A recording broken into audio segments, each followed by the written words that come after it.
चहा तर आपल्या सगळ्यांनाच खूप आवडतो, पण काही वेगळ्या पद्धतीने चहा बनवून प्यायची मजाच वेगळी. तर या पद्धतीने चहा बनवून बघा आणि पिऊन बघा, खूप छान होतो. आणि आताच संक्रांत झालेली आहे, तर आपल्याकडं तर असे छोटे छोटे मटके तर आहेच. याला आमच्याकडं सुगडं किंवा खण बोलतात. पण आता 3 दिवस याचा मान असतो, म्हणजे भोगी, संक्रांत आणि किंक्रात असे 3 दिवस. त्यानंतर हे फेकून न देता अशा प्रकारे याचा यूज आपण करू शकतो घरच्या घरी. तर त्यासाठी काय करायचं आहे, आज आपण तंदुरी चाय बनवणार आहोत. तर त्यासाठी काय करायचं आहे, तुम्ही याला कुल्हड चाय पण बोलू शकता किंवा तंदुरी चाय पण. तर त्यासाठी सर्वात आधी हे जे छोटं मटकं आहे ना, ते छान घासून घ्यायचं, 4 ते 5 पाण्याने धुवून घ्यायचं आणि अर्धा तास असं टोपात भिजत ठेवायचं. मी जसं ठेवलं होतं ना तसं. आणि त्यानंतर त्याला परत एका पाण्याने धुवून घ्यायचं आणि साईडला गॅसवर त्याला गरम व्हायला ठेवून द्यायचं. आणि तोपर्यंत इथं आपण चाय बनवून घेऊया. आता मी 1च कप चाय बनवणार आहे. तुम्हाला किती बनवायचं आहे त्यानुसार तुम्ही बनवू शकता. त्यानुसार तुम्ही दूध, पाणी घेऊ शकता. इथे मी पहिले थोडंसं पाणी टाकलं आहे आणि त्यात मी अद्रक टाकली किसून, 2-3 अशा इलायची टाकली आहे. इलायची पावडर असेल तर ते बी टाकू शकता तुम्ही. आणि 1 चमच चायपत्ती, 1.5 चमच साखर. आता इथे तुम्ही गुळाचा करायचा असेल तर ती उत्तम. आणि इथे साईडला चेक करायचे, मध्ये मध्ये याला फिरवत राहायचं या मटक्याला. आता इथे छान चायपत्ती टाकल्यानंतर छान शिजू द्यायचं आहे. तर सर्वात आधी मी दूध का नाही टाकलं, तर आपण अद्रक टाकत आहोत. तर दूध आधी टाकलं, दुधात चायपत्ती, साखर टाकली ना आणि अद्रक टाकली तर चाय फुटू शकतो.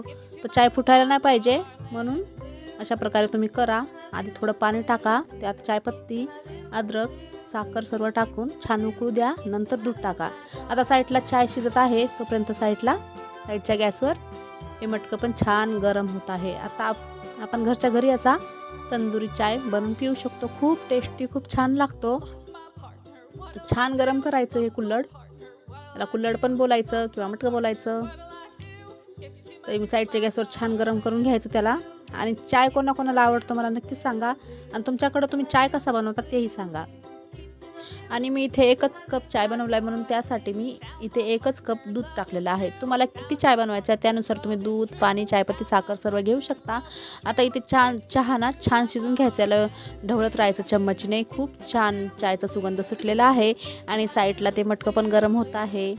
तर अशा प्रकारे नक्की करून बघा आणि मला कमेंट बॉक्समध्ये सांगायला विसरू नका. तर आता इथे चाय शिजू द्यायचा आणि साईडला ते आपण मटकं गरम करायला ठेवले ना साईडच्या गॅसवर, ते पण मध्ये चेक करीत राहायचं. तर खूप सोपी पद्धत आहे ही चाय बनवायची. अगदी घरच्या घरी तंदुरी चाय बनवून आपण पिऊ शकतो. तर इथे परत साईडला छान असं याला गरम करायचं. याला गरम व्हायला ना थोडा वेळ लागतो, कारण हे ओलं असतं. म्हणजे आता आपण याला धुवून घेतलं या मटक्याला, ते थोडं ओलं आहे. तर त्यामुळं पहिल्यांदा जर आपण त्याला गरम करत असू ना, तर तेव्हा त्याला जास्त थोडा वेळ लागतो. आणि नंतर आपण परत चाय कधी बनवायचा असेल याच्यात, तर लगेच गरम होतो ते दुसरी वेळ. तर आता इथे मी गॅस बंद केला आहे, चायचा टोप साईडला ठेवला आहे आणि दुसरा एक टोप घेतला, त्यामध्ये गरम केलेलं ते मटकं ठेवायचं याच्यात. आणि इथे ना हे खूप गरम झालेलं आहे हे मटकं, तर खूप सावधगिरी बाळगायची आहे. हात अजिबात नाही लावायचा, पकडनेच धरायचं त्याला. आणि चाळणीने आता हा चाय मी चाळून घेत आहे. बघू शकता किती छान तंदुरी चाय होत आहे. बघूनच इतका आनंद होत आहे ना, खूप मस्त वाटतं. तर अशा प्रकारे स्वतःसाठी कधी कधी असा चाय करून प्या आणि मला कमेंट बॉक्समध्ये सांगायला विसरू नका. तर हा चाय मी माझ्यासाठीच बनवत आहे, म्हणून 1च कप बनवला आहे मी. आता थोड्या वेळ याला असंच राहू द्यायचं, जोपर्यंत हे छान ह्याचे बुडबुडे कमी होत नाही तोपर्यंत. आणि आता नंतर मी याच्यात काढून घेतला आणि आता मी याला एका कपामध्ये घेत आहे. तर बराबर 1 कप चाय इथे झालेला आहे. मी जेवढं प्रमाण घेतलं होतं त्यामध्ये बराबर 1 कप झालेला आहे.